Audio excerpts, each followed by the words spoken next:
This is Women's Leadership Success, episode number 140. Are you ready to unlock the untapped potential in your organization? Did you know that over 25% of our workforce has some form of disability? Yet many companies are missing out on this incredible pool of talent. Today we're diving deep into inclusive disability leadership with expert Stephanie Cawthon, author of Disability is Human. In this game-changing episode, you'll discover why accessibility isn't just a checkbox. It's a powerful strategy for business success. Stephanie shares transformative insights that will revolutionize how you think about disability in the workplace. And she'll give you practical, actionable steps to create a more inclusive culture where all employees can thrive. Whether you're a CEO, senior executive, or rising leader, this conversation will challenge your assumptions and equip you with tools you need to build a more innovative, productive, and inclusive organization. Get ready for an eye-opening discussion that could transform your leadership approach and give your company a genuine competitive edge. This is one episode you won't want to miss. Welcome to Women's Leadership Podcast, showing you how to influence people, improve your performance, and advance your career. Brought to you by women's leadership and career expert Sabrina Brahm and womensleadershipsuccess.com. Here's your chance to meet women trendsetters leading the way to success, accomplishment, and balance in business and life.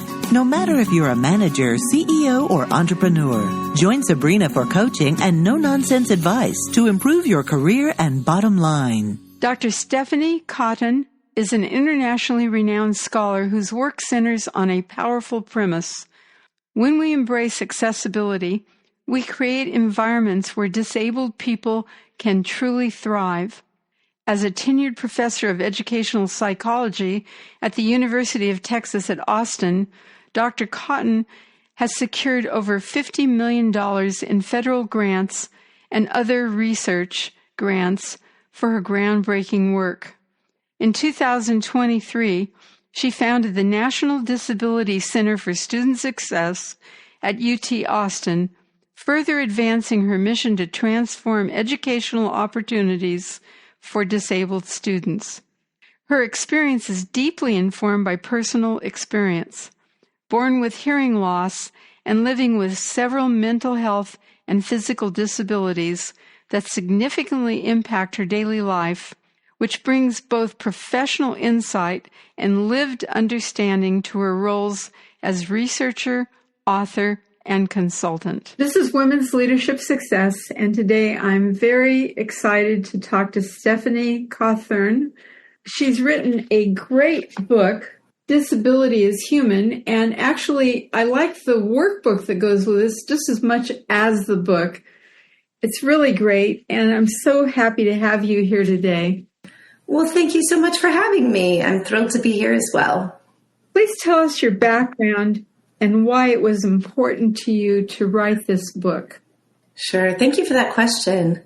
So I've been working in this field many, many years, at 30 at least. So I felt like it was time to kind of culminate all of my experience in research, leadership, and running a handful of research centers over the year, plus just translating information. And so I thought it was good to write a book that really attended to and addressed the issues of accessibility and why it needs to happen within our homes, our places of work, out in our community, and how we can do that well. I feel like so many people feel awkward, or they just don't have any idea how to do it, or sort of apprehensive.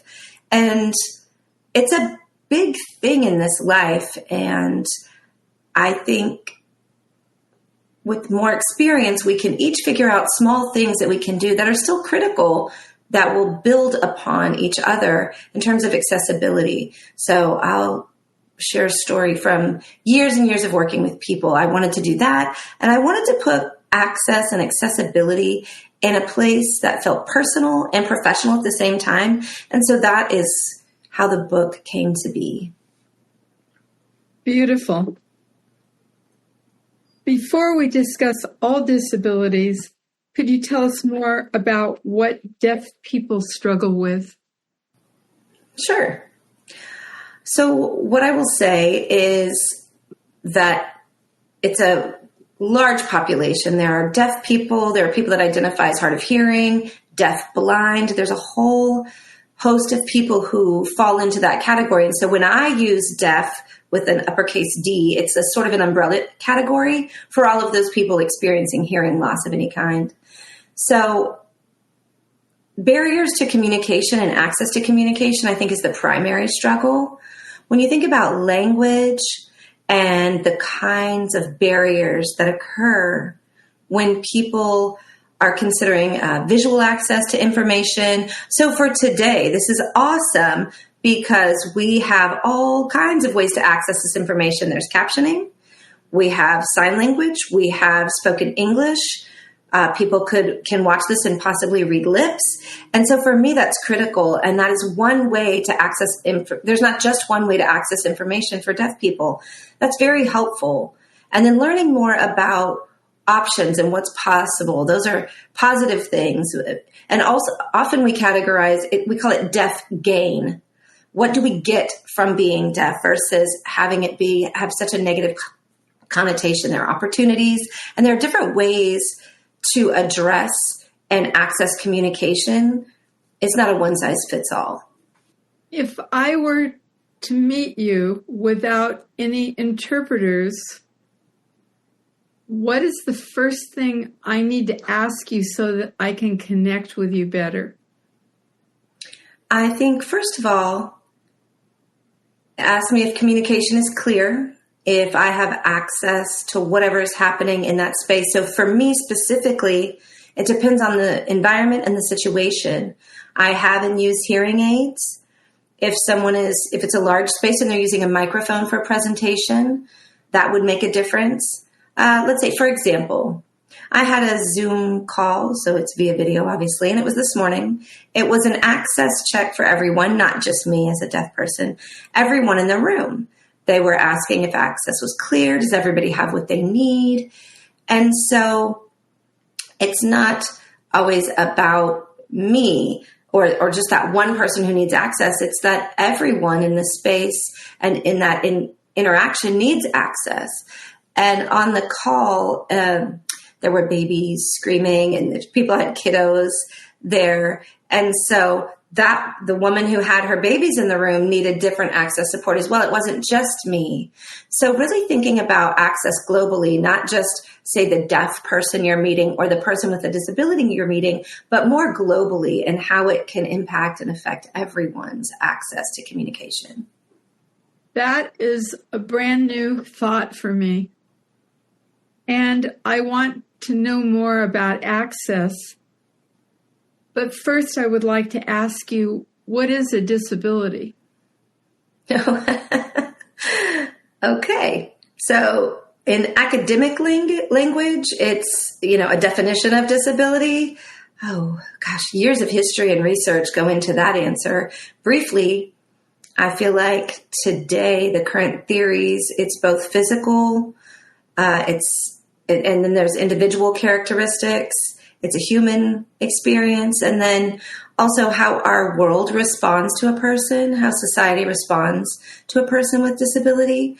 So when we focus on access and that being about what's available, what people can do within different environments, but disability itself, there's the medical component, there's psychological components, there's individual characteristics for different disabilities. And I think often a big misunderstanding that people have is that disability, it can be so broad. I'll give you an example. If I break my leg, I have a disability, but that one's temporary. That's only 6 months till I'm out of that cast. Might be a mental health issue, maybe a season of depression, or something has impacted me and that's impacting my daily life and my functioning in a mental space. But that can also be a temporary disability. So individual characteristics of what the person is facing is big, but then also just gosh, there's such a massive social aspect in terms of how people experiencing a disability or living with a disability, how they interact with the environment and the context with which they find themselves. What percentage of people have a disability? Okay. So the recent data shows from the CDC, I think they said about 1 in 4. So 25% of the population. At any time, a quarter of our population has a disability. Now, when I was conducting my research with current university students, it's higher because mental health issues crop up specifically post-COVID. Then it's more like half the people at any given moment experience or live with a disability. And so it depends on who you ask and when, of course. But my guiding principle, like my data points that I use, is about 1 in 4, a quarter of the population. So I'm going off the script that I sent you because my attention has gone to access. And since half the people could have a problem really having the kind of access they need for me to communicate with them well, it almost feels overwhelming. How do I begin to be more aware and help more people have access? Well, one step at a time. Honestly, it's almost impossible to do it all at once and be once and done. So I think thinking about how we design our environments with access in mind and thinking ahead. One example is you sent me the agenda or the script before. That's key. That's a great step to give me the information in advance so I can prepare and be ready. That is a huge piece in terms of accessibility. And that's one little step. Like I mentioned before, there are different tools and technology that can help. I very recently used AI chat GBT for the first time. Just as a little vulnerable moment for me, I to disclose I used it yesterday. And so that these little things in technology can help reduction with feeling overwhelmed with all the information. Mm-hmm. My students often tell me that they use it, and that helps. And again, so if you're going to use it well, not for plagiarism, of course. But these new technologies that are in place, if we think about them as a tool and how to use it well, and not forcing people to make the request all the time for access. Often, this is something I said in the book. Actually, is RSVPing for events, for example. If it says, as I read through something and it says, let me know if you need anything or if you need access or an accommodation, well, that doesn't help me. Then I still have to do all the work. If you just set it up as a standard expectation for access, I will send you the agenda in advance. We will have captioning available. We will have 2 ways to access these information via video and audio. There'll be a transcript readily available. These types of things, setting those expectations in advance and letting folks know that it has already been thought about, not at the bottom like, hey, let me know if you need it. More, hey, we've done this, we've been proactive. And I notice often on social media, it's another good example, is the captions on video. This is good. That's one thing. And then secondly, alt text and image description. I'm seeing that sometimes, but it's often missing. And so, often people just post pretty pictures, but then they're not accessible, not widely accessible. And so if you take the time to add alt text and an image description before you post, that makes it so much more accessible, which kind of goes hand in hand with a PowerPoint presentation. Use alt text, send it in advance. That is just an additional consideration for people. And I think it's a big one. I think it's a new thought. I think it's a new step for people, but making that just part of the checklist when presenting or posting something, I think is great. And then something else, just thinking about use of words and terminology, often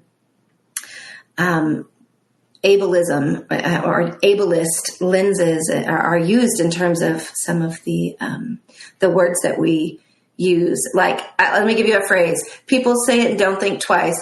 Falling on deaf ears. There's got to be another way to say that, right? Let's pause. What do you mean?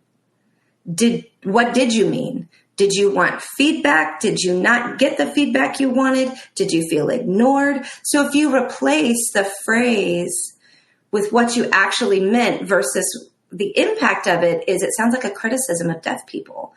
So if you just pause and say what you really meant, not the phrase that people toss around, just take that moment to be self-reflective and think about the language we use. I think that creates a different type of environment. I know often people find it funny or it's a joke, and yet I find it to be an opportunity to have a more engaging experience when we pay more attention to the language we use. That's very helpful. I have to back up and ask what alt text is. I don't know. Okay, sure. So with a screen reader, a person who has low vision will access visual information with a screen reader. And so alt text, alternative text, explains the image that's up there. And it's brief, maybe 3 sentences sometimes, but what your slide looks like will be read to a person with a visual disability. And so it's words. If there's words within an image, it just gives more context of visual information that would come through in an auditory way. So it's a way to access visual information. And often you'll see that maybe under the heading accessibility features. It's a technology thing. And so that's where you would gain access to that feature to add it to a PowerPoint or a posting online or in social media. So in LinkedIn, there's a place that shows things you can add for more accessibility? Yes. And I do 2 things. So when I post with an image, you can edit it to say add alt text. That's an option. You can say that. If you want to tag people, or there are a handful of options there. And one of them that you can choose is alt text. So you can add a paragraph or a couple of sentences to describe that image that you've chosen to post. And often you'll see as well that it's like, if you look at my posts at the bottom, if you scroll a little bit, it'll say image description, and then you can see it. You can see each post has image description there available in addition to the alt text. I'm going to add that to my posts. I had no idea. I really appreciate that information. Could you Awesome. tell me what ableism is and why it's important? Sure. So my working definition of ableism is attitudes or perspectives about a disabled person being less than. So just that view, and on a very basic level, that a person with a disability is less than. It's in attitudes, bias. For example, if you're hiring folks and you notice that someone has a disability and you think that person just can't do the job, but it's an assumption just by knowing that one little nugget. So that's an example of ableism. Just because they have a disability, they can't do this job. That's something we need to change. Yeah, that's a hard one because it's a big one and it's pervasive. And, most of the time people with a disability, when asked, what do you need? It's not even a primary accommodation. It's more, people will respond with attitude, a shift in attitude. That is what impacts them every day. It's not accommodations always. It's just over time.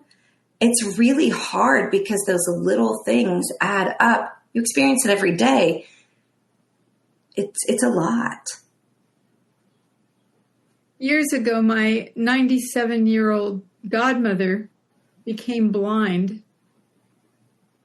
And I was in a store with her, and she asked the sales clerk a question, and the sales clerk answered me.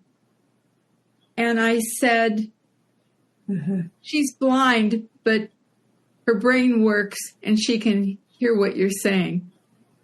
I'm thinking maybe each one of us, since all the women that listen to this show and men are in powerful positions, if we see ableism happening, it's our job to speak up and remind people that they have a misperception about this person's ability.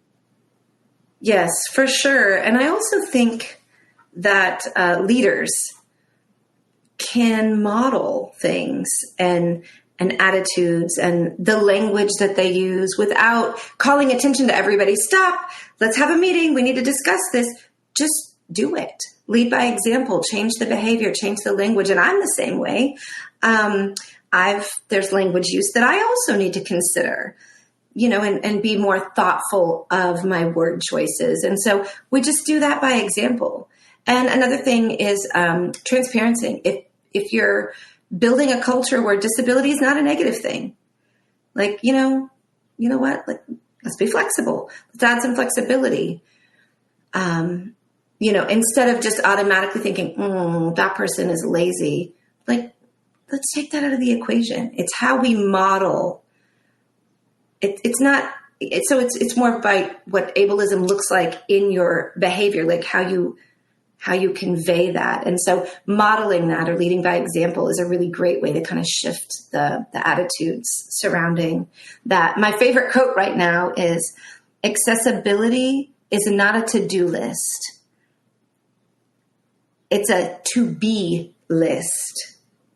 Who are you? Who do you want to be? How do you interact with your people? How do you interact out in the community with others? How do you demonstrate that disabilities are okay, that they're valued, and that it's just a part of the human experience? And so, yeah, it's something to do. It's something to be, not to do. I had a good friend who was quadriplegic, a brilliant counselor, and I remember walking into a party with him, and somebody didn't know what to do, and he raised his hand and said, just reach for my hand and shake it. And so one of the things I'm getting from what you're saying is we all need to pay attention to this. And if you have a disability, it's important to speak up and help people know how to treat you or what they can expect in their interaction with you. I'm not sure I'm saying this right. I think it goes both ways. So disabled people learning about their preferences and you learning about their preferences, and then setting up clear boundaries and being clearly communicating as the disabled person what they need, what they want, and self-advocating. So yes. And then everyone else being aware that it's a shared responsibility to provide access. It's not on the person with the disability. I have to ask for the accommodation. I have to follow up about the appointment. No. We need to figure out as a whole, what can each of us do to reduce the burden on that population that already experiences the burden, right? And so I think it's both. I think the people with disabilities knowing what they need and articulating that well, but then also everyone else realizing that part of that is on them, and how can everyone support the goal of accessibility? So in a way, you've already answered the next question, but do you have anything else you want to add to how can we create more of an accessibility mindset? And I just want to say that this conversation has totally changed my perception today. And I would have thought of myself as already knowing what to do, and I can see I have so much to learn here. Well, that's awesome. I love that. Thank you. That's why we have these conversations, right? That's the whole point of this. So thank you. I guess my recommendation is for people to think of access in 3 ways. First is making sure that people have connection, that there's connection to 3 things: to themselves. Like for me, can I show up in a room and feel like I can fully participate? Can I just show up and be me? Like here with you, I can communicate with you. That means this is great. I'm not pushed in a corner. I'm not an afterthought. We're communicating directly. This is it. We are both fully participating in this conversation. So another one is, what information do they need to be connected to in order to fully participate? Are we teaching someone with a disability? Do they have access to the information or not? The same access as their peers. The third thing that I would say is really connection to each other. So self, information, and each other. Does the person, maybe they want to disclose their disability, maybe not. And that is up to their discretion. Maybe they don't. Often, if you feel that vibe that someone's going to look down on you or patronize you, you're not going to disclose. And thus you lack that connection with the people in that space because you don't feel like you can disclose. So those 3, being connected to those 3 different pieces of life, I think is really important. And my last question is, what actions can we take personally and in companies to create better communication and conditions for people with disabilities? So when I asked people in their workplaces, people with disabilities, what do you need today, right now, when I was doing some research? There were a couple of things that came up as themes. And the first is leadership. Clearly having leadership define the fact and be clear about the fact that disability is not a bad word and they will not be ignored. So it's how leadership in that company, in that space, represents themselves and their company. And value the community. Help building community and a culture within your organization. It's more than a conversation. But sometimes it's awkward, right? In that first conversation, fine, lean into that. It's part of my responsibility, let's say, as a leader. During our meeting time, we're going to lean in. We have employees, we're having resource groups. Provide a structured time where people can learn. But you don't know what you don't know, so provide that space and not have it judgment-based, but just like, we're here to learn, and clearly designate a time. It's an investment in the culture of your space, of your community. And just really keep learning. It's a journey, right? Because it's about each of us individually. We're not going to fix the world overnight, right? And that's okay, because if everybody is working and learning individually, that will change the world. And so I think that is a real reason why I wrote the workbook that goes with the book, because it's like a roadmap. It's actionable items. You can do it on an individual level, on a group level. So you mentioned the workbook. That's why I wrote it. So these things are just right there, again, like a roadmap and little steps that everyone can take. Beautiful. Is there any last thing you would like to say to the people listening? Yes. Welcome to the journey of disabilities. I think the title Disability is Human just applies to everyone. And I think it's really important to view it in that way and think about where we can make those changes. And they're so important. We haven't arrived yet. So how do we get there? It's a journey, one step at a time. So welcome, and reach out to me. If I can help in any way, I'm more than happy to. This is my passion. This is what I do. I am happy to help. So please reach out to me. How would people contact you if they would like to reach out to you? All right. Well, if you're on LinkedIn, you can find me there. I'm there every day posting. So you can connect with me there, or my website has a form for, say, if you want some more in-depth information or a conversation, we could set up a time to chat. Please fill that out. Do that. We have a newsletter that goes out monthly that is rich with all kinds of information, strategies, successes, all kinds of good information. So my website and LinkedIn are 2 great places to get in touch with me. Great. And we'll put that up on the post on our website too, so that people have that information. Thank you so much for joining us today. It's been enlightening. I'm excited to change and put alt on my LinkedIn and to do a lot of things to change the way I've been treating my fellow disabled people. I'm one of them. Well, yeah, we all are at one time or another, right? Thank you so much for having me today. You're welcome. Thank you for tuning in. Before you go, I have a powerful gift for you just for being a listener. It's my new Leadership and Career Advancement Scorecard, a quick, confidential, 3-minute self-assessment. Discover your leadership strengths and weaknesses instantly and get tailored suggestions on the 5 essential leadership areas of top leaders. This quiz will give you a clear idea of your leadership potential and areas for growth. Are you ready to find out how you rank compared to top leaders? Take my quick and easy quiz today.